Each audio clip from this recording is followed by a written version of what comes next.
बिस्मिल्लाहिर्रहमानिर्रहीम। अस्सलाम वालेकुम। आज मैं आपको आलू चावल बनाना बताऊंगी। ये वीडियो बिगिनर्स के लिए बहुत हेल्पफुल है।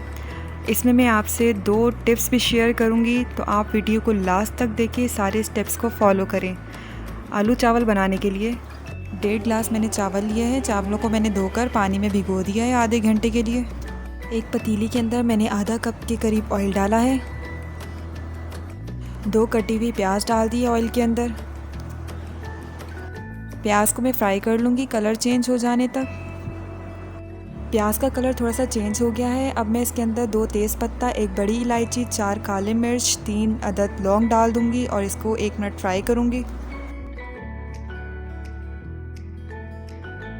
अब मैं इसके अंदर 1 खाने का चम्मच ज़ीरा डाल दूँगी और मज़ीद 1 मिनट फ्राई करूँगी।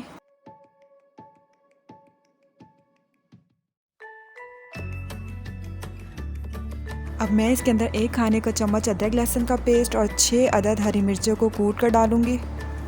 अब मैं अदरक लहसुन और हरी मिर्चों को भी 1 मिनट फ्राई करूँगी। आपने देखा है कि मैंने सब चीज़ों को अलग अलग 1-1 मिनट फ्राई किया है। उससे ये होता है कि सबका अपना एक फ्लेवर आता है, बहुत मज़ेदार सा। तो आप भी सबको अलग अलग ही फ्राई करें, तो ये भी एक टिप है।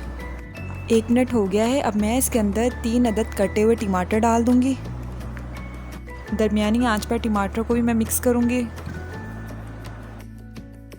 नमक मैं इसमें 1 चाय का चम्मच डालूंगी। नमक और मिर्चें ऐसी चीज़ें जो आप अपने हिसाब से खुद ही बैलेंस कर सकते हैं। नमक डालने के बाद अब मैं इसमें 3 अदद दरमियाने कटे हुए आलू डाल दूंगी और आलू को भी मैं 1 मिनट इसके अंदर मिक्स करूंगी दरमियानी आंच पर। इसमें मैंने लाल मिर्चें नहीं डाली, सिर्फ मैंने इसके अंदर हरी मिर्चें डाली हैं। आलू को मैंने 1 मिनट फ्राई करने के बाद इसमें थोड़ा सा पानी डाल दिया है। अब मैं हल्की आँच पर इसे 5 मिनट पकाऊँगी।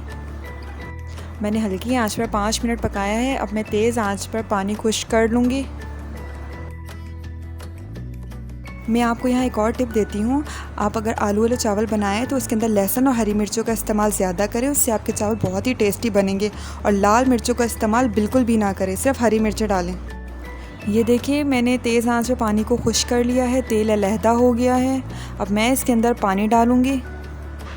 अब मैं इसके अंदर 2 गिलास पानी डाल दूंगी। मैंने 1.5 गिलास चावल लिए थे, तो पानी डालने का ये हिसाब है। अगर आपने 1.5 गिलास चावल लिए हैं तो उसको डबल कर लें, यानी 3 गिलास, उसमें से 1 गिलास निकाल दें, यानी कि 2 गिलास। पानी में उबाला आ गया है। अब मैं इसके अंदर भीगे हुए चावल डाल दूँगी और चावलों को पहले मैं तेज़ आँच पर पकाऊँगी। अगर आपको पहला तरीका समझ में ना आए तो मैं आपको एक और तरीका बताती हूँ कि पानी कितना डालना है। देखिए, पहला तरीका तो ये है कि आप जितने गिलास चावल ले रहे हैं उसका आप डबल पानी कर लें और उसमें से 1 गिलास को लेस कर दें।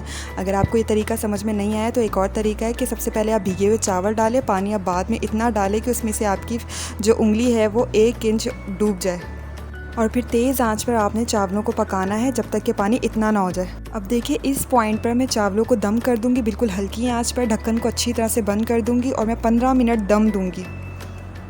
15 मिनट चावलों को पकाया है, चावल बिल्कुल पक गए हैं। नमक मैंने इसके अंदर और शामिल किया था। आप भी नमक अपने हिसाब से कम ज़्यादा खुद ही कर सकते हैं। तो चावल बिल्कुल रेडी है। अब मैं इसे एक प्लेट में निकाल लूँगी। तो देखिए, मैंने बहुत ही सिंपल तरीके से आलू वाले चावल बनाए हैं। उम्मीद है आपको सारे स्टेप्स समझ आ गए होंगे। अगर आपको मेरी ये रेसिपी पसंद आई है और समझ आई है तो इसे ज़रूर ट्राई करें इसी तरीके से। मेरी वीडियो को लाइक करें और मेरे चैनल को सब्सक्राइब करें। Thank you. अल्लाह हाफ़िज़।